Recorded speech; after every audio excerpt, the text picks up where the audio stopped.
Hello friends, ఎలా ఉన్నారు? నేనైతే చాలా బాగున్నానండి. ఈరోజు రొటీన్ బ్లాగ్స్ ఏంటో, నేను రోజు ఏ పనులు చేసుకుంటానో మీకు చూపిస్తానండి. ఇవాళ ఉదయాన్నే లేవగానే బయట ముగ్గు వేసేసిన తర్వాత పూజ చేసేసుకున్నానండి. చూడండి, ఈ విధంగా పొద్దున్నే పూజ అయిపోయింది. నాకు పొద్దున్నే పూజ అయిపోయింది అనుకోని మనశ్శాంతిగా ఉంటుంది. ఇక కిచెన్లోకి వచ్చారు. చూడండి, కిచెన్ అంతా చక్కగా పొడిగా ఉంది కదా, అసలు ఏమి తడి ఎక్కడా లేకుండా, షింక్ కూడా చాలా పొడిగా అయిపోయింది. ఇలా పొడిగా ఉండాలి అని అంటే మనకి రాత్రిపూట భోజనాలు డిన్నర్ అయిపోయిన తర్వాత అంట్లన్నీ కడిగేస్తాం కదండి. కడిగేసిన తర్వాత పొయ్యితో సహా ఒక క్లాత్ పెట్టేసి టిష్యూ పెట్టేసో తుడిసేసామనుకోండి, పొద్దునకి ఆరిపోతాయి. అలాగే కాక్రోజులు కానీ చిన్న చిన్న బల్లులు, ఇప్పుడు ఈ వర్షాకాలంలో బల్లులు వస్తూ ఉంటాయి కదా, బల్లులు కూడా రాకుండా ఉంటాయండి. మనకి ఏవి పెట్టినా దాని మీద ఎక్కేస్తాయో అన్న భయం ఉండదు. ఇలా రాత్రిపూటే పడుకునే ముందే నేను క్లీన్ చేసేస్తాను. ఇక ఉదయాన్నే ఒక కాఫీ తాగేసానండి. ఇంకా మన వంటలోకి వెళ్ళిపోయాను. పెసరట్టు వేసేసానండి. ఈరోజు పెసరట్టు కొబ్బరి పచ్చడి చేశానండి, చాలా టేస్టీగా కూడా వచ్చింది. ఇక వీళ్ళకి టిఫిన్ పెట్టేశాను. టిఫిన్ అయిపోయిన తర్వాత ఇక వంట స్టార్ట్ చేశానండి. ఇక టిఫిన్లు అయిపోయింది, ఓ పక్కన వంట స్టార్ట్ చేశాను. ఇంకా సరుకులు సర్దాను. ఆ డబ్బాల్లో ఏ వేసానో ఎలా పెట్టానో కూడా చూపిస్తాను. చూడండి, నేను సాంబార్ పొడి ఇంట్లోనే తయారు చేసుకున్నానండి. మనం బయట నుంచి తెచ్చుకుంటాం కదా, ఒక 5 రూపాయలు పెట్టో 10 రూపాయలు పెట్టో లేదా ఒక 50 గ్రాములు పెట్టో తెచ్చుకుంటాము. అది మనకి ఒక్కోసారి వేసి బయట వదిలేస్తూ ఉంటాం, దాంట్లోకి సన్న పురుగు అనేది చేరిపోతూ ఉంటుంది. నేనైతే ఇలాగా చక్కగా మనం అన్నీ వేయించుకొని ఒక్కొక్కటి నిదానంగా వేయించుకొని ఇలా సాంబార్ పొడి చేసి నేను ఒక డబ్బాలో స్టోర్ చేసుకుంటానండి. ఆల్రెడీ నా సాంబారు మరిగిపోతుంది. ఇక దాంట్లోకి ఒక్క స్పూను మీకోసం వేసి చూపిస్తున్నాను. చూడండి, నేను ఆల్రెడీ ఇందులో వేసేసి మరిగించేసాను. తాలింపు వేయగానే ఇక ఈ సాంబార్ పొడి వేసేసుకుంటాను. నేను ఇంట్లో చేసిందే నేను వాడతానండి. చూడండి, ఈ విధంగా ఒకటి సాంబార్ చేసేసాను. సింపుల్గా అయిపోతుంది కదా. రైస్ కూడా అయిపోయింది. ఇక చూసారా, అంట్లు చాలా ఉన్నాయండి, ఇంకా అంట్లు కడగాలి. ఇక బెండకాయ ఫ్రై చేశానండి. దానికి కాంబినేషన్గా కొన్ని వడియాలు అలా వేపేసి పక్కన పెట్టేశాను. ఇక వాళ్ళ క్యారేజీలు కట్టేసి వాళ్ళని పంపించేశానండి, మా పాపని మా హస్బెండ్ని. ఇక డబ్బాలు తీసుకొని ఇక డబ్బాల్లోకి మనం సరుకులు వేసుకోవాలి కదా, సరుకులు సర్దేశాను. సరుకులు వేయడానికి టైం కుదరట్లేదండి అస్సలు. ఇక అన్నీ అలాగే నేను పక్కన పెట్టేసి ఉంచాను. ఇంక కొత్త డబ్బాలు ఒకటి తీసుకున్నాను. లాస్ట్ వీడియోలో చెప్పాను కొత్త డబ్బాలు తీసుకున్నానండి అని. ఆ వీడియో మీకు ఇప్పటికి నాకు కుదిరింది. ఇక ఈ డబ్బాలోకి ఒక్కొక్క దాంట్లోకి సగం సగం వరకే వేసానండి. సగం ఏం చేశానంటే సగానికి పిన్ కొట్టేసి ఫ్రిడ్జ్లో స్టోర్ చేస్తానండి. అంటే నేను ఒక నెలలో తెచ్చిని 2 నెలలు అన్నీ సగం సగం మిగిలిపోతూ ఉంటాయి. అవి బయటే ఉన్నాయనుకోండి పాడైపోతూ ఉంటాయి కదా.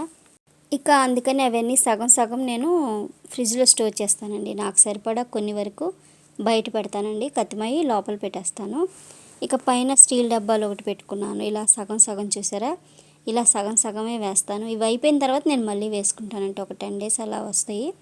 ఇక మసాలాలు స్పైసెస్ అన్నీ ఇలా చిన్న బాటిల్స్ ఉంటాయి కదా, గాజు సీసాలు ఇలా వేసేసానండి. గట్టిగా మూత పెట్టేస్తే నేను ఇదివరకు ఏం చేశానంటే ఇవన్నీ ఫ్రిడ్జ్లో పెట్టేదానండి. ఫ్రిడ్జ్లో పెడితే మనకి చేయి తగిలి కింద పడిపోవడం ఇలాంటివి జరుగుతున్నాయి. ఇలా కాదని చెప్పి ఇలా సీసాల్లో స్టోర్ చేస్తే ఫ్లేవర్ కూడా పోదు కదా.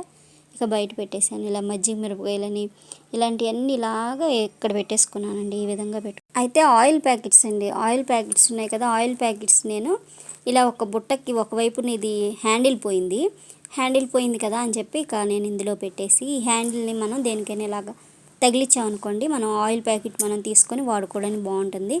అదొకటి సెట్ చేసుకున్నాను. ఇంకా అంట్లన్నీ కడిగేసానండి. మళ్ళీ అంట్లన్నీ కడిగేసి అంతా క్లీన్ చేసేసాను.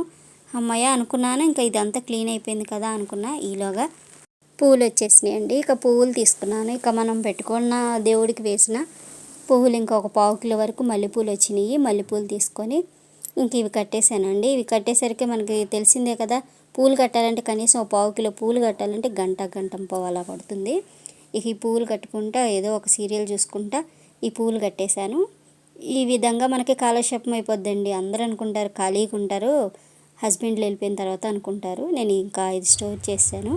ఇక పప్పు నానిపోయిందండి. ఇంకా అలాగా 3:30 4 అయిపోతుంది కదా. ఇక పప్పు కడిగేసుకొని ఇక గ్రైండర్ పట్టేశాను. ఇక ఇడ్లీకి పెట్టేశానండి. ఈలోగా మా పాప వచ్చేసింది.